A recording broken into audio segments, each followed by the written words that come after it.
Ay şəhid anası, gör şəhid anasını nətər vurur. Bu bilirsən, polis haçan qaz sıxmalıdır. Polis haçan gücdən istifadə eləməlidir. Qarşıdakı təhlükə yaradır.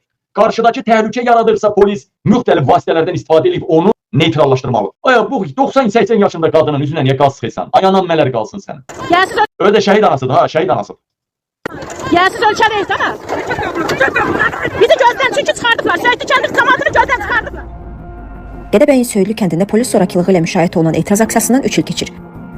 Söylü sakinləri kənd ərazisində Gədəbəy qızıl zavodu üçün ikinci süni gölün yaradılmasına etiraz edirdilər.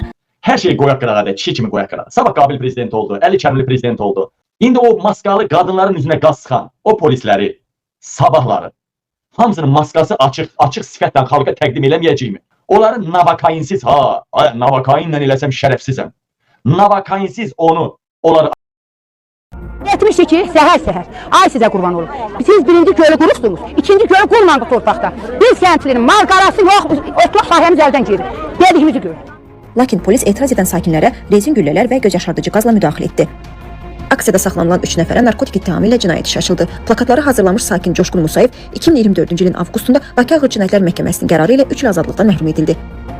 Etirazlardan sonra kəndə giriş-çıxış məhdudlaşdırılıb. Kənd sakinləri deyir ki, hələ də kəndin bütün girişlərində polis postları qalır. Qonaq gələn sakinlər sorğu-sual olunur və şəxsə... Sən can, yazıq anıya bax. Ağzında bizə dişi var ya, ona bax. Bu yeməyi diri-diri oldu oraya. Bunun indi mədəsinə gündədir. Ay, yazıq insanlarımız, Allah, qadan arımaya. Ay, bu millət nə günə düşdü aya. Allah amansan Allah. Bu milləti nə günə saldılar aya. Bunun 300 manat yoxdur, protez ağzına diş saldırsın aya. Yazıq. İndi mənə Ermənistanda bir dənə qadın göstərin. Bax bu yaşda ağzında bir dənə diş var, belə bir dənə. Bir dənə belə adam göstərin də mən Ermənistanda. Nə olar göstərin də?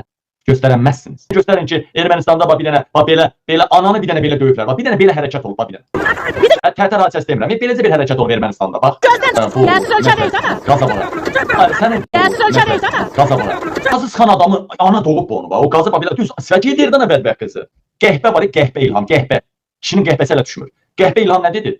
Dedi polis düz eləyib. Ay bax bunu düz eləyib dedi İlham Əliyev, bax bunu düz eləyib dedi. Bax İlham dedi bax. Yersiz ölçer reysana. Bax üzünə qaz, ağzına sıxırıq qaz. Bizi gözden çünkü çıkardılar. Qonaq gələn sakinlər sorğu-sual olunur və şəxsiyyət vəsiqələrinin şəkilləri çəkilir. Prezident İlham Əliyev isə Söylüdə baş verən etirazlara 20 gün sonra reaksiya verdi.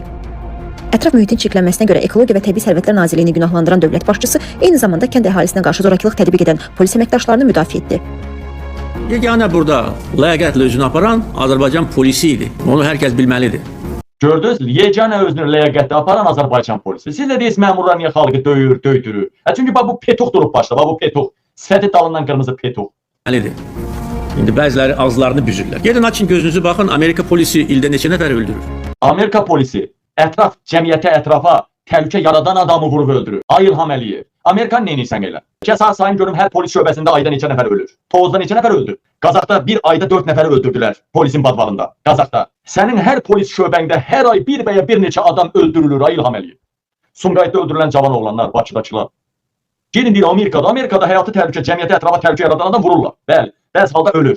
Bu açıq olur, qanundur bu. Amma səndə isə pula görə gizlincə aparırsan cəmaatın balasını oğruyub, polis badvalında öldürdürürsən. Prezidentin müşavirəsindən sonra Qızıl Yatağının fəaliyyəti müvəqqəti dayandırıldı və Elə bir ki, neyniyir bu? Bu daldan verən İlham Əliyev var ha, neyniyir? Deyir ki, gedin bax İranda neçə nəfər öldürürlər. Ay, İranda qanun var, Amerikanın bəzi ştatlarında qanun var, ölüm hökmü. İlhama deyirlər, niyə adam öldürürsən müxalifəti, nə bilim, türmələrdən hamı çəkdən çıxır. Hər ay türmədən 20-30 meyit çıxır, yalandan deyirlər 10 dənə meyit çıxır. Dün paylaşırlar. Deyirlər, niyə öldürürsən qeyri-qanuni cəmaatı? Deyir, gedin görün Amerikada, nə bilim, İranda neçə nəfər öldürülür. Ay, orada ölüm hökmü var. Qanunla öldürülür. Bu gün arvadının dostu olan, özünün dostun olan Bəşər Əsəd üçün bu gün ölüm hökmü çıxdı. O gün İlham Əliyev səni də gözləyir ha. 11 avqust 2026-cı il. Bax bu gün Bəşər Əsəd üçün Suriya hökuməti ölüm hökmü çıxartdı. Qardaşı da Əl-Şaranın əlindədir. Tutublar qardaşını. Bax İlham Əliyev o ölüm hökmü səni də gözləyir ha. Vallahi da gözləyir, billah da gözləyir. Süni gölün inşası təxirə salındı. Lakin cəmi bir neçə ay sonra həmin ilin avqustunda Anglo Asian Mining şirkəti mövcud gölün həcminin artırılması üçün İlham Əliyev qorxusundan bir neçə ay gölü bağladı, yəni təxirə saldı. Elə 2-3 aydan sonra təzədən o Leylanın, ingilislərin şirkəti gəldi ora. İlhamın şirkəti də belə deyil, şərikli. Hökumətdən icazə aldığını açıqladı. Hazırda da yataqda işlərin davam etdiyi bildirilir. Əssalam.